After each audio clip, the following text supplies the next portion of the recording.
بسم اللہ الرحمن الرحیم۔ لیجنڈ آف مسلم ورلڈ کے معزز ناظرین کرام، السلام علیکم۔ آپ دیکھ رہے ہیں legend of Muslim world YouTube channel. نئے دیکھنے والے حضرات سے گزارش ہے کہ ہمارے YouTube channel legend of Muslim world کو سبسکرائب کر لیں تاکہ آنے والی ایسی اور انفارمیشنل ویڈیوز آپ تک بر وقت پہنچتی رہیں۔ جیسا کہ آپ کو معلوم ہے کہ ہم ہر روز ایک نئے مسلمان ہیرو کے بارے میں ویڈیو لاتے رہتے ہیں، تو جلدی سے ہمارے YouTube channel legend of Muslim world کو سبسکرائب کر لیں۔ آج کی یہ ویڈیو جس مشہور لیجنڈ کے بارے میں ہے اس کا نام جابر بن حیان ہے، مشہور مسلمان کیمیا دان جسے کیمیا کا باپ بھی کہا جاتا ہے۔ جابر بن حیان کو کون نہیں جانتا دوستو، سبھی جابر بن حیان کو جانتے ہیں لیکن ان کے بارے میں بہت کم معلومات ہیں۔ آج ہم اس ویڈیو میں آپ کو جابر بن حیان کے کارناموں کی مکمل تفصیل بتائیں گے، تو چلیے ویڈیو شروع کرتے ہیں۔ جابر بن حیان 721 میں پیدا ہوئے، مسلم کثیر الجامع شخصیت، جغرافیہ نگار، ماہر طبیعیات، ماہر فلکیات اور منجم تھے۔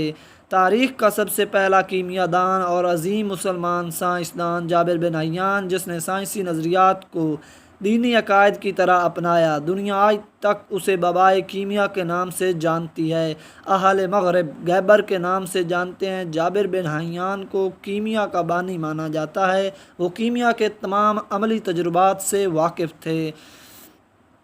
جابر بن حیان کی پیدائش 721 کو طوس یا خراسان میں ہوئی۔ جابر کا تعلق عرب کے جنوبی حصے کے ایک قبیلے ازد سے تھا۔ ان کی پیدائش ان کے باپ کی جلا وطنی ایک روایت کے مطابق وفات کے دوران میں ہوئی۔ بہت چھوٹی عمر میں ہی باپ کا سایہ سر سے اٹھ گیا تو ان کی ماں نے ان کی پرورش اور تعلیم و تربیت کی۔ ہوش سنبھالا تو ماں انہیں کوفہ کے مضافات میں اپنے میکے پرورش پانے کے لیے بھیج دیا، لہٰذا اچھی تعلیم حاصل کرنے کا کوئی سوال ہی پیدا نہ ہوتا تھا۔ حالات زندگی: جابر بن حیان کا روزگار دوا سازی اور دوا فروشی تھا، یعنی کہ جابر بن حیان ایک حکیم بھی تھے۔ اس زمانے میں کوفہ میں علم و تدریس کے کافی مواقع تھے۔ کوفہ میں جابر نے امام جعفر صادق کی شاگردی اختیار کی، جن کے مدرسے میں مذہب کے ساتھ ساتھ منطق، حکمت اور کیمیا جیسے مضامین پڑھائے جاتے تھے۔ اس وقت کی رائج یونانی تعلیمات نے ان پر گہرے اثرات مرتب کیے۔ علم حاصل کرنے کے دوران میں انہوں نے اپنے ارد گرد کے لوگوں کو سونا بنانے کے جنون میں مبتلا دیکھا تو خود بھی یہ روش اپنا لی۔ کافی تجربات کے بعد بھی وہ سونا تیار کرنے میں کامیاب نہ ہو سکے، لیکن کیمیا میں حقیقی دلچسپی کی وجہ سے انہوں نے تجربات کا سلسلہ ختم نہ کیا۔ انہوں نے اپنے والد کے آبائی شہر کوفہ میں اپنی تجربہ گاہ تعمیر کی۔ خلیفہ ہارون الرشید کے وزیر یحییٰ برمکی کی چہیتی بیوی شدید بیمار ہوئی، بہتر علاج کے بعد بھی شفا نہ ہوئی۔ جب یحییٰ اس کی زندگی سے مایوس ہو گیا تو مشورتاً اس نے ایک حکیم سے رجوع کیا۔ اس حکیم نے صرف ایک دوا گرین 3 اونس شہد میں ملا کر ایک گھونٹ پلائی۔ آدھے گھنٹے سے بھی کم وقت میں مریضہ پہلے کی طرح صحت یاب ہو گئی۔ یہ دیکھ کر یحییٰ برمکی اس حکیم کے پیروں پر گر گیا، مگر اس حکیم نے ایسا کرنے سے منع کیا اور بقیہ دوا بھی اسے دے دی۔ یہ حکیم جابر ابن حیان تھا، جس کی طبیبانہ مہارت نے حاکم وقت کے دل میں گھر کر لیا۔ جابر بن حیان کا انتقال 806 کو دمشق میں ہوا۔ وہ ہمہ وقت کسی نہ کسی سوچ اور تجربے میں منہمک رہتے تھے۔ گھر نے تجربہ گاہ کی صورت اختیار کر لی۔ سونا بنانے کی لگن میں انہوں نے بے شمار حقائق دریافت کیے اور متعدد ایجادات کیں۔ جابر بن حیان نے اپنے علم کیمیا کی بنیاد اس نظریے پر رکھی کہ تمام دھاتوں کے اجزاء ترکیبی گندھک اور پارہ ہیں۔ مختلف حالتوں میں اور مختلف تناسب میں ان دھاتوں کے اجزاء ترکیبی ملنے سے دیگر دھاتیں بنیں۔ ان کے خیال میں دھاتوں میں فرق کی بنیاد اجزاء ترکیبی نہیں بلکہ ان کی حالت اور تناسب تھا، لہٰذا معمولی اور سستی دھاتوں کو سونے میں تبدیل کرنا ممکن تھا۔ ان میں مشاہدہ ذہانت، لگن اور انتھک محنت کرنے کی صلاحیت بدرجہ اتم موجود تھی۔ قرہ النبیق: جابر قرہ النبیق نامی ایک آلہ کے موجد تھے جس کو 2 حصے تھے۔ ایک حصے میں کیمیائی مادوں کو پکایا جاتا تھا اور مرکب سے اٹھنے والی بخارات کو نالی کے ذریعے آلہ کے دوسرے حصے میں پہنچا کر ٹھنڈا کر لیا جاتا تھا۔ یوں وہ بخارات دوبارہ مائع حالت اختیار کر لیتے۔ کشیدگی کا یہ عمل کرنے کے لیے آج بھی اس قسم کا آلہ استعمال کیا جاتا ہے۔ اس کا موجودہ نام ریٹارٹ ہے۔ ایک دفعہ کسی تجربے کے دوران میں قرع النبیک میں بھورے رنگ کے بخارات اٹھے اور آلہ کے دوسرے حصے میں جمع ہو گئے جو تانبے کا بنا ہوا تھا۔ حاصل شدہ مادہ اس قدر تیز تھا کہ دھات گل گئی۔ جابر نے مادہ کو چاندی کے کٹورے میں ڈالا تو اس میں بھی سوراخ ہو گئے۔ چمڑے کی تھیلی میں ڈالنے پر بھی یہی نتیجہ نکلا۔ جابر نے مائع کو انگلی سے چھوا تو وہ جل گئی۔ اس کاٹ دار اور جلانے کی خصوصیت رکھنے والے مائع کو انہوں نے تیزاب یعنی ریزاب کا نام دیا۔ پھر اس تیزاب کو دیگر متعدد دھاتوں پر آزمایا لیکن سونے اور شیشے کے علاوہ سب دھاتیں گل گئیں۔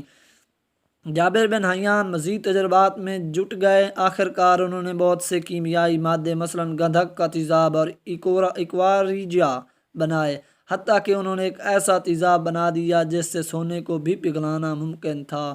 عناصر و مادے کی حالت۔ جابر بن حیان نے مادے کے عناصر اربع کے نظریے سے نکالا۔ یہ پہلا شخص تھا جس نے مادے کے 3 حصوں میں درجہ بندی کی، نباتات، حیوانات و معدنیات۔ بعد ازاں معدنیات کو بھی 3 حصوں میں تقسیم کیا۔ پہلے گروہ میں بخارات بن جانے والی اشیاء رکھیں اور انہیں روح کا نام دیا۔ دوسرے گروہ میں آگ پر پگھلنے والی اشیاء مثلاً دھاتیں وغیرہ رکھیں، اور تیسرے گروہ میں ایسی اشیاء رکھیں جو گرم ہو کر پھٹک جائیں اور سرما بن جائیں۔ پہلے گروہ میں گندھک، سنکھیا، نوشادر وغیرہ شامل ہیں۔ جابر بن حیان نے کیمیائی مرکبات مثلاً کاربونیٹ، آرسینک، سلفائڈ اور الکوہول کو خالص تیار کیا ہے۔ انہوں نے الکوہول شورے کے تیزاب یا نائٹرک ایسڈ اور نمک کے تیزاب یا ہائیڈروکلورک ایسڈ اور فاسفورس سے دنیا کو پہلی بار روشناس کرایا۔ اس کے علاوہ انہوں نے 2 عملی دریافتیں بھی کیں، ایک تخلیص یا کشتہ کرنا یعنی آکسائڈ بنانا، اور دوسرے تحلیل یعنی حل کرنا۔ جابر بن حیان کیمیا کے متعدد امور پر قابل قدر نظری و تجرباتی علم رکھتا تھا۔ کیمیا کے فن پر اس کے تجربات بہت اہم ہیں۔ اس کے علاوہ لوہے کے زنگ سے بچانے کے لیے لوہے پر وارنش کرنے، موم جامہ بنانے، خضاب بنانے کا طریقہ دریافت کیا۔ اس کے علاوہ فولاد کی تیاری، پارچہ بافی، چرم کی رنگائی اور شیشے کے ٹکڑے کو رنگین بنانا وغیرہ۔ انہوں نے دھات کا کشتہ بنانے کے عمل میں اصلاحات کیں اور بتایا کہ دھات کا کشتہ بنانے سے اس کا وزن بڑھ جاتا ہے۔ عمل کشید اور تقطیر کا طریقہ بھی جابر کا ایجاد کردہ ہے۔ انہوں نے کلماؤ یعنی کرسٹلائزیشن کا طریقہ اور 3 قسم کے نمکیات دریافت کیے۔ جابر نے کیمیا کی اپنی کتابوں میں بہت سی اشیاء بنانے کے طریقے درج کیے۔ انہوں نے کئی اشیاء کے سلفائڈ بنانے کے بھی طریقے بتائے۔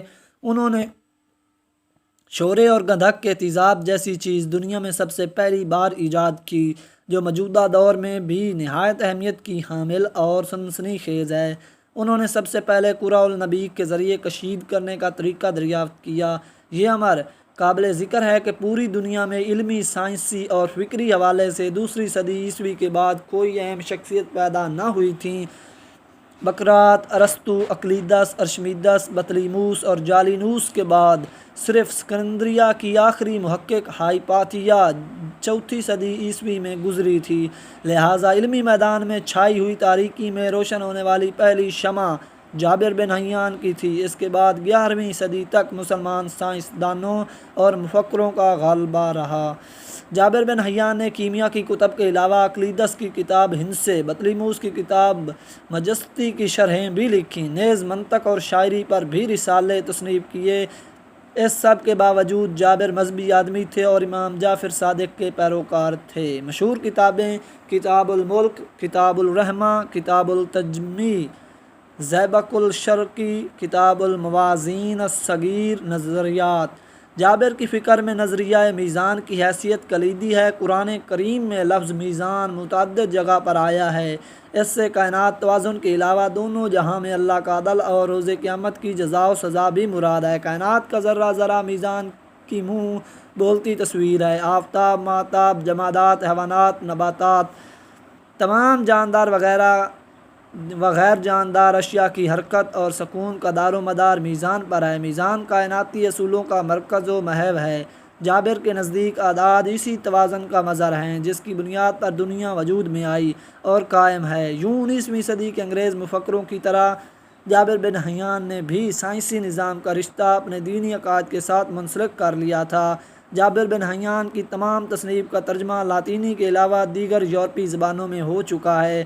تقریباً 800-900 سال تک کیمیا کے میدان میں وہ تنہا چراغ رہا تھا۔ 18ویں صدی میں جدید کیمیا کے احیا سے قبل جابر کے نظریات کو ہی حرف آخر خیال کیا گیا۔ بطور کیمیا دان ان کا ایمان تھا کہ علم کیمیا میں تجربہ سب سے اہم چیز ہے۔ انہوں نے عملی طور پر دنیا کو دکھایا کہ کچھ جاننے اور سیکھنے کے لیے صرف مطالعے اور علم کے علاوہ خلوص اور تندہی کے ساتھ تجربات کی بھی ضرورت ہوتی ہے۔ دوسرے وہ یہ سمجھتے تھے کہ منزل مقصود کبھی نہیں آتی، یعنی جسے پا لیا وہ منزل نہیں۔ اس شعور نے انہیں کائنات کی تحقیق میں آگے ہی آگے بڑھتے جانے کی دھن اور حوصلہ دیا۔